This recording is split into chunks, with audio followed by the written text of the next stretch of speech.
Halo semua, salam sejahtera Malaysia. Selamat datang ke channel Fels Lifestyle. Tuan-tuan dan puan yang amat dihormati. Berkaitan dengan isu tahanan rumah Najib Razak yang sudah pasti menjadi perbualan ramai orang, terutamanya peminat-peminat politik dan juga penyokong ataupun pengundi Najib Razak. Kita mendengar sebelum ini berkaitan dengan titah addendum ataupun tambahan yang menyebut Najib boleh meneruskan baki hukuman penjaranya sebagai tahanan di rumah. Dan peguam sebelum ini juga ada membuat kenyataan rumah Najib boleh jadi penjara. Jadi kita mendapat satu pembawaan positif berkaitan dengan perkara ini. Seolah-olah Najib ada harapan untuk keluar dari penjara Kajang dan meneruskan status beliau sebagai banduan, tapi di rumah. Tetapi saudara-saudara, ini satu lagi yang pasti mengejutkan ramai orang. Badan peguam kemuka permohonan ketepi pengurangan hukuman Najib. Wow! Sebelum ini kita mengetahui 12 tahun penjara, hukuman penjara untuk bekas Perdana Menteri Najib Razak dan denda RM 210 juta kepada RM 50 juta yang diberikan kepada Najib daripada lembaga pengampunan.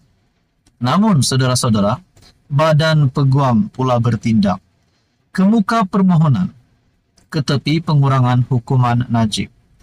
Saudara-saudara, saya sebagai rakyat Malaysia yang menghormati kepimpinan kerajaan, menghormati kepimpinan politik di Malaysia, dan sudah pasti yang utamanya menghormati yang di Pertuan Agong. Dan dalam artikel ini menyebut badan peguam kemuka permohonan ketepi pengurangan hukuman Najib. Badan Peguam Malaysia memfailkan cabaran undang-undang untuk membatalkan keputusan Lembaga Pengampunan Wilayah Persekutuan mengurangkan hukuman dan denda Najib Razak. Permohonan itu difailkan firma guaman Amir and Rajpal Ghai bagi pihak badan berkenaan. Mereka mengemukakan permohonan bagi mendapatkan semakan kehakiman tersebut di Mahkamah Tinggi KL pada 26 Mei lalu. Sebelum ini, Badan Peguam Malaysia sudah mengumumkan rancangan mereka memfailkan cabaran mahkamah berkenaan.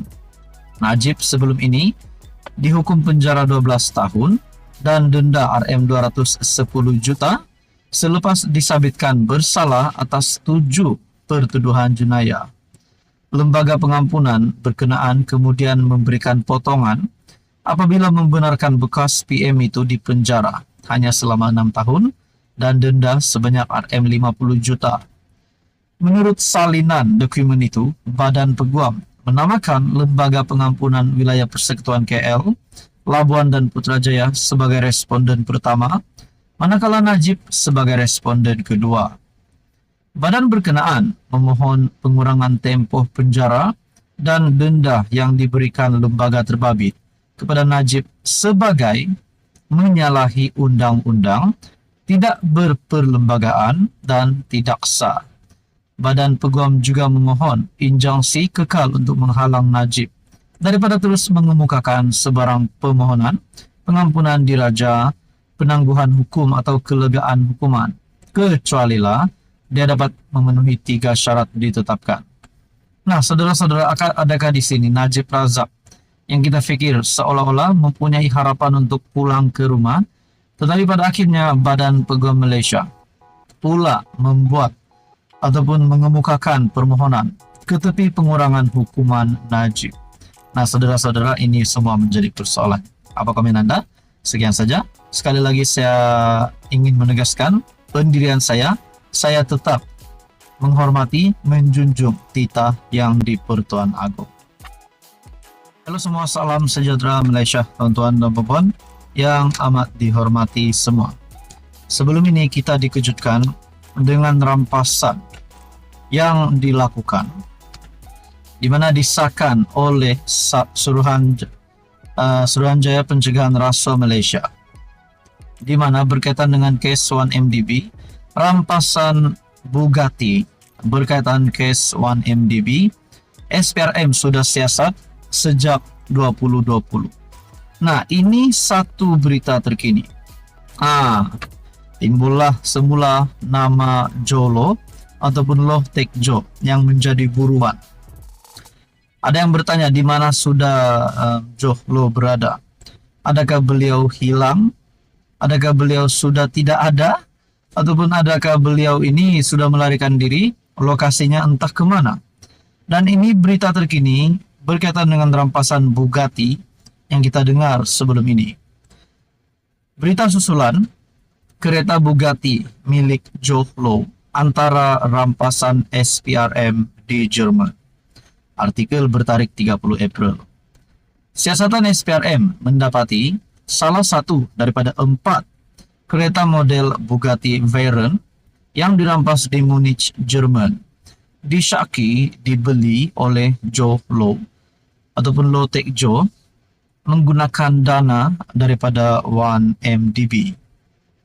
Utusan Malaysia yang memetik sumber berkata, bagi kenderaan mewah edisi khas itu turut dipercayai milik bekas pengarah Urusan International Petroleum Investment Company IPIC, Kadem Al-Kubaisi dan Muhammad Ahmad Badawi Al-Husaini, bekas CEO Ebar Investment PJS, yang didakwa menerima sogokan daripada Jolo. Sememangnya nama 3 individu ini sudah berada dalam radar siasatan SPRM, kata sumber itu hari ini. Ketua Pesuruhjaya SPRM, Azam Baki, dilaporkan berkata, siasatan berkaitan isu itu dilakukan bermula pada 2020. Katanya, permohonan bantuan perundangan bersama MLA ke Switzerland untuk mendapat maklumat tentang aset beku berkaitan case 1MDB telah dilaksanakan pada bulan November tahun yang sama. Ia diikuti dengan mesyuarat dengan pejabat tugam negara Switzerland berkaitan 50 kereta mewah yang terbabit dalam siasatan 1MDB pada tahun 2021. Azam berkata, SPRM telah meminta maklumat daripada pihak berkuasa Jerman mengenai dana bon 1MDB yang digunakan untuk membeli kereta mewah di Jerman pada 26 Oktober 2022. Sekali lagi artikel ini mengesahkan kereta Bugatti milik Jolo antara rampasan SPRM di Jerman. Saudara-saudara, tuan-tuan dan puan, apa komen Anda? Sekian saja, teruskan bersama di dalam channel ini.